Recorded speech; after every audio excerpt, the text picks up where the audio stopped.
So let's assume we want to make a movies website, much like this one. Now, if we were to make this based on what we've been doing thus far, what we would do is start with an empty programming file, and we would call it something like movies.py. Now, since a movie has a lot of data associated with it, like the movie's title, its storyline, we would add that to our program.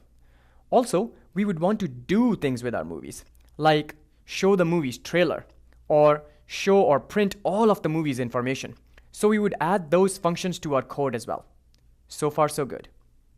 So further imagine that we want to run this program, and we want to play a movie's trailer. Well, which movie's trailer? To make that work, we would have to provide the show trailer function some information or arguments, like this. In this case, we are saying, hey, play Toy Story's YouTube URL. That seems manageable enough. Now let's try to print out a movie's information. Well, which movie's information? Again, we would have to supply some sort of information or arguments to the show info function. Arguments like the movie's title, its storyline, release date, rating, YouTube URL, director, box office, etc. Now, I don't know about you, but this function show info is already getting too convoluted for me. Imagine what happens if we have to supply more information to it, like the movie's cast or the movie's reviews. What we really want to do is define a template for our movie and record all of the data that needs to go into that template. Data like the movie's title, its storyline, and functions like show trailer and show information.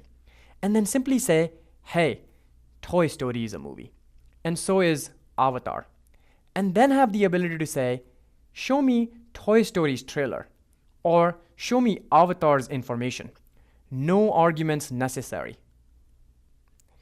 Now, one way of doing this, just by using functions, is to take the template that we had defined and make multiple copies of it. So we could make a copy of this template and call it toystory.py, and make another copy of this template and call it avatar.py. Now we will be able to say things like toystory.showTrailer and avatar.showInfo.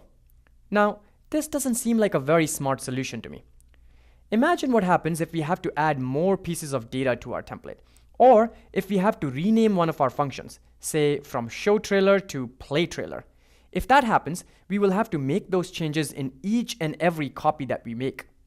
This doesn't seem like a very smart thing to do.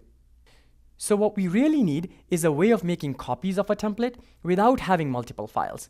We need the ability to define a template for something, like we did for movies, and then be able to say, hey, Toy Story is a type of that template, and so is Avatar. Avatar is also a type of that template. We need something new. And that new thing in programming is called a class. So what are classes and how do you use them? Let's find out in the next few lessons.